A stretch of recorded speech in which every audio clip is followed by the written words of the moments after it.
Continuando então, escreva em seu caderno o termo da relação abaixo que substitui corretamente a tarja entre parênteses das frases 9 e 10. Ectotérmico A. Endotérmico B. Hemafrodita C. E vivíparo D. 9. Um animal que mantém constante a sua temperatura corporal por meio de calor gerado no metabolismo é chamado de endotérmico. Endo dentro, térmico, né? Temperatura. Então a letra B. Então existem animais ditos de sangue quente. Não, o certo é endotérmico. E tem uma outra terminologia também que é homeotérmico. É quase a mesma coisa. Endotérmico, então ele produz o seu calor do seu corpo através do metabolismo. Homeotérmico, constante. Térmico, temperatura. Ele consegue manter a temperatura do corpo constante. Então, os animais endotérmicos conseguem ser homeotérmicos. Então, por ele produzir calor através do metabolismo, ele mantém a temperatura constante. Então, os mamíferos, por exemplo, são endotérmicos, homeotérmicos. Se eu pegar um mamífero e colocar no Polo Norte, Polo Sul, que é mais frio, a temperatura do corpo dele vai ficar constante, desde que esteja tudo ok, né? Porque se ele ficar lá muito tempo, ficar exposto à água, a temperatura dele pode baixar, claro, ele vai ter uma hipotermia, mas é uma condição incomum. Não é o normal. Se eu colocar ele no deserto do Saara, 50 graus, mesma coisa. Ele vai ter mecanismos fisiológicos, metabólicos, como sudorese, através da respiração, para regular a temperatura e manter ela constante. Também pode ocorrer uma hipertermia. A gente tem febre às vezes também, né? A gente é mamífero e tem febre, a nossa temperatura sobe um pouco. Mas, geralmente, ela fica constante. 36,5. Tem gente que tem temperatura menor, viu, pessoal? A minha dá 35, normal. A minha dá 37, normal também. Acima disso é considerado febril. Beleza? Questão 10. Um animal cuja temperatura corporal varia de acordo com as condições ambientais é chamado de ectotérmico ou pecilotérmico. Também é o mesmo esquema do endotérmico, homeotérmico. Ectotérmico, o calor vem de fora, a temperatura vem de fora. Então, por exemplo, os répteis. Os répteis são ectotérmicos. Vamos voltar um pouquinho. Quem que é endotérmico? Mamífero e ave. Quem que é ectotérmico? Répteis, anfíbios, peixes são ectotérmicos. Ou seja, a temperatura deles depende do ambiente. Então, se eu pegar um réptil e expor ele a um ambiente quente, a temperatura corporal dele vai aumentar. Se eu expor ele a um ambiente frio, a temperatura corporal dele vai baixar. Essa oscilação de temperatura do corpo a gente chama de pecilotérmico. Pecilo é pluri, é muitos, então vai envolver essa variação aí. Essa variação de temperatura corporal. Tá bom? E aí é interessante, né? O pessoal sempre dá aquele exemplo. O jacaré, quando ele termina de comer, ele vai e se estende no sol para aumentar a temperatura corporal, blá, blá, blá. Então, mais ou menos isso aí. Você vê, tem alguns dinossauros, aí quem é fã de dinossauro, né? Dinossauro! Criança que gosta muito, né? 80% das crianças gostam de dinossauro. Enfim, tem um dinossauro lá que ele tinha uma membrana aqui nas costas, né?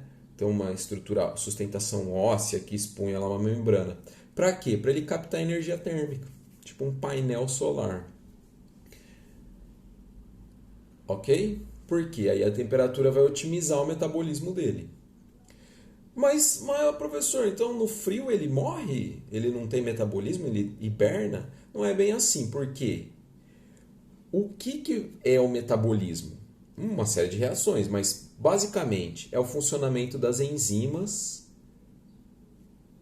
dos hormônios e dos hormônios peptídicos ou proteicos.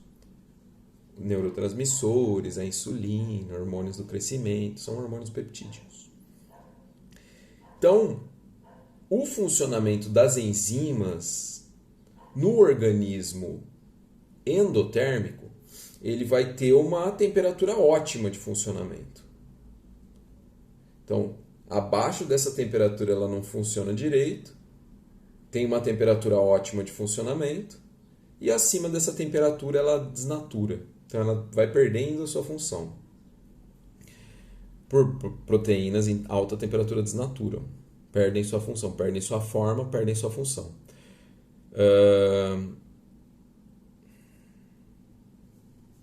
Beleza?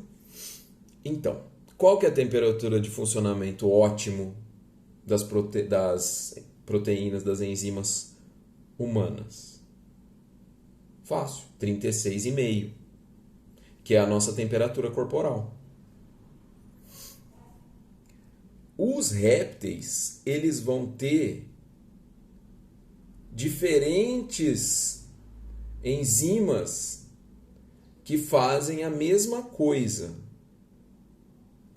com temperaturas de funcionamento ótimo diferentes. Então ele tem uma gama de enzimas, tá bom? É assim que ele se mantém com o metabolismo funcionando, mesmo num ambiente mais frio.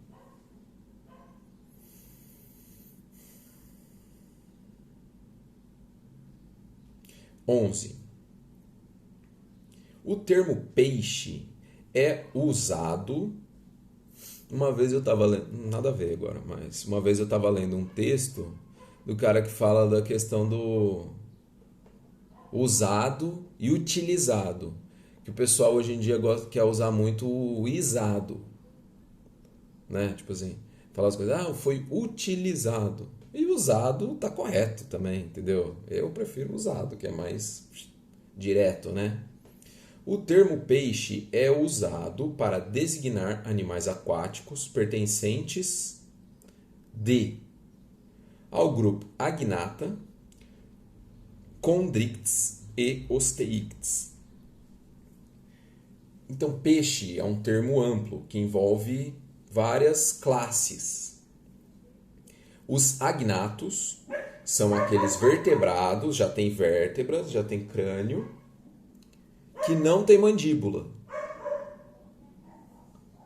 Chondrichthyes são os peixes que já têm mandíbula com o esqueleto cartilaginoso.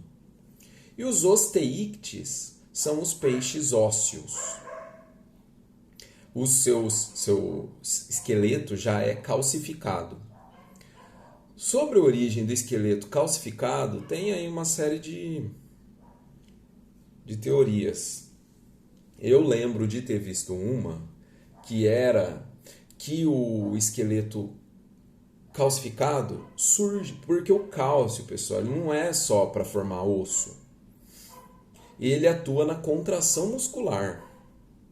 E ele é um comunicador intracelular. A célula usa o cálcio lá, né,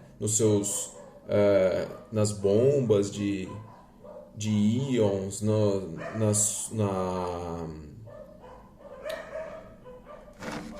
osmose, enfim, nos movimentos lá de substâncias pela membrana celular. Então ela utiliza o cálcio como uma comunicação intracelular e intercelular.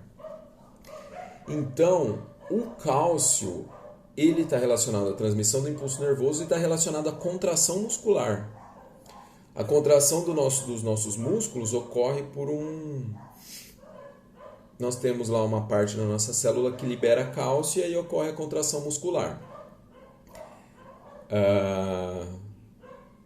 Então, o cálcio ele é muito importante para o ser vivo, para o animal. Então, essa teoria que eu falei para você, essa hipótese, O esqueleto de cálcio, com cálcio impregnado, surgiu como um depósito de cálcio. Um depósito de cálcio. Sempre que o organismo precisava, né, então esse esqueleto mineralizado surgiu como um depósito de minerais. E aí isso se tornou interessante. Por quê? Porque oferecia mais sustentação. Então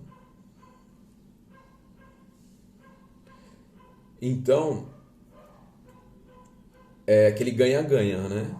Ganha-ganha evolutivo. Foi uma conquista interessante que serviu para outras coisas e aí se tornou dominante. Tanto que depois dos osteíctes, todos os vertebrados têm esqueleto com cálcio, esqueleto mineralizado. São características exclusivas dos mamíferos. Glândulas mamárias. Então, mamífero só tem glândula mamária. E assim, tem uns que não tem a glândula mamária tão bem organizada, como os monotremados. Eles têm glândulas mamárias, mas ela não está organizada no mamilo, vamos dizer assim. Eles secretam o leite materno pela pele. É o caso do ornitorrinco. O ornitorrinco ele não tem mamilo, mas ele secreta pela pele o leite. Aí o filhotinho vai lá e lambe.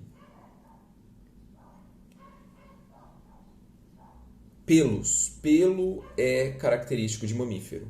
Ave tem penas, que são os anexos epidérmicos, né? E répteis têm escamas.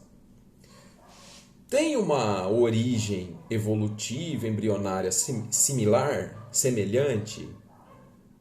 Provavelmente. Tem homologias? Provavelmente. São anexos epidérmicos. Diafragma. O diafragma é característico dos mamíferos, pessoal, que é aquele músculo que fica aqui, né? Que separa o tórax do abdômen, e é um músculo que ajuda a controlar o movimento respiratório, otimiza o movimento respiratório.